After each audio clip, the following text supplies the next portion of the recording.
Senhor presidente, deputado Carlos Marum, caro ministro Diogo Oliveira, caro presidente da Anfip, doutor Wilson Romero, eu fiz alguns questionamentos e eu acho que o que precede a isso, logicamente, é a dubiedade de informações que nós temos nos deparado nas diferentes audiências públicas que a gente tem participado. De um lado, os representantes e defensores dessa reforma perversa da Previdência, aliás, mais uma delas, não é atributo exclusivo desse atual governo, já vem de algum tempo as contas, digamos assim, desse desajuste fiscal sempre caindo nas costas de quem tem muito pouco, no caso, trabalhadores, aposentados, e em detrimento, lógico, de quem já tem muito. Mesmo no ambiente de crise econômica, a gente não vê em nenhum momento as instituições financeiras poderem realmente serem chamadas para pagar uma conta um pouco maior no processo de equilíbrio das contas fiscais. Poderia até abrir um parêntese, porque em 2015 nós aprovamos aqui a medida provisória 675, que elevou a alíquota da contribuição social sobre o lucro líquido dos bancos, uma vez que é uma contribuição que pode variar a sua alíquota de acordo com a atividade econômica das empresas. No caso, nós aqui,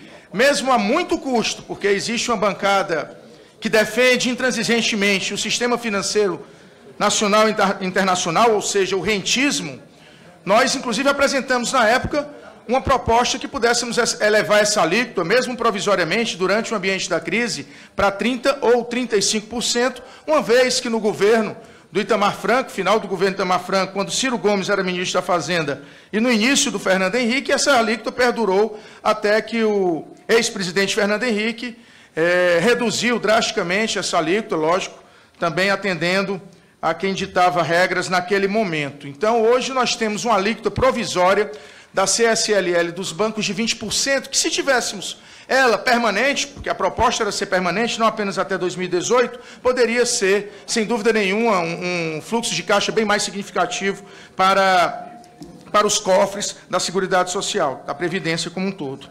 Eu queria também desmistificar a tese, porque existe uma situação controversa, eu vi aqui na apresentação, ministro Diogo, que Vossa Excelência coloca apenas 60% dos recursos do PIS como receita, quando, na verdade, nós temos aí como, digamos, estoque nas receitas do BNDES os depósitos ordinários e especiais do FAT, que eles, mais cedo ou mais tarde, têm que retornar, por mais que estejam utilizados, claro, para investimentos, mas eles pertencem ao FAT. Então, nós temos hoje um estoque, por exemplo, de 219 bilhões de reais, segundo os dados de 31 de dezembro do ano passado, em depósitos ordinários, mais 13 bilhões em depósitos especiais.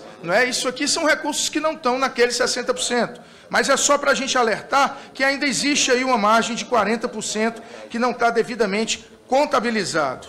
Eu também fiz questão de discutir a questão da Grécia, até porque ali houve, mais uma vez, uma dubiedade de informações. Em um slide, Vossa Excelência colocou que era 65 anos, e o pior é que não é 67.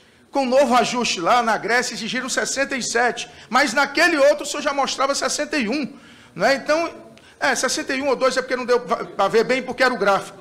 Mas o que eu digo é que, infelizmente, o governo atual vem, lógico, com um jogo de números que nós nos deparamos há muito tempo.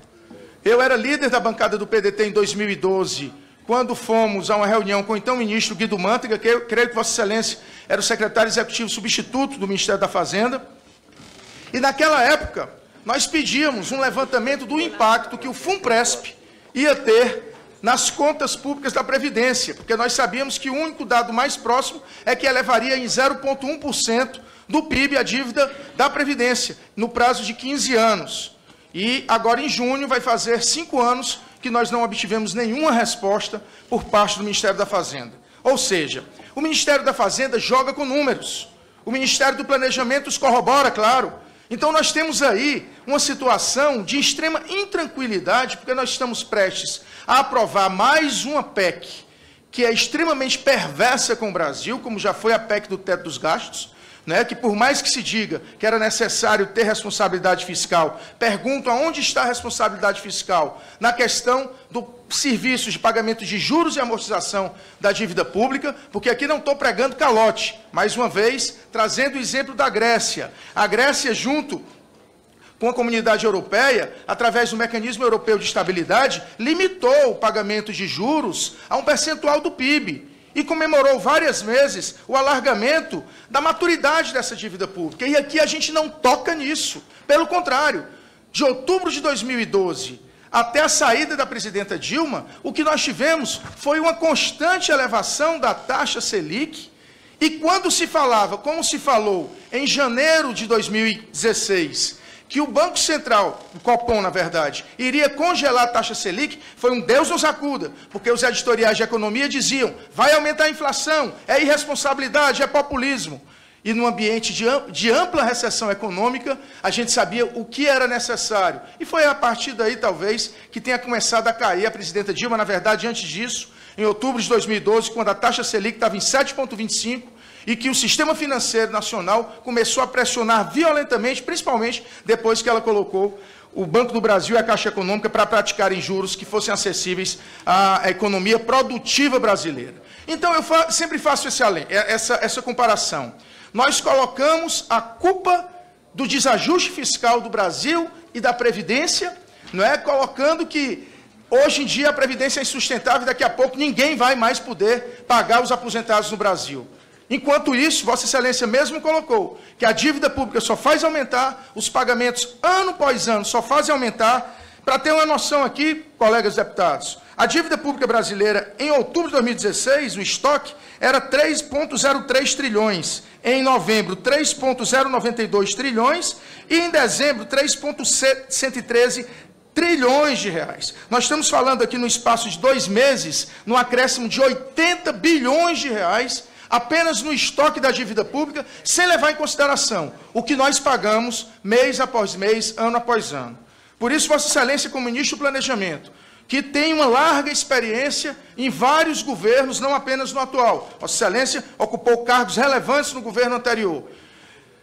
Tem uma parcela de culpa, é evidente, de não ter alertado os governos anteriores que esse é o caminho adequado que Vossa Excelência defende hoje.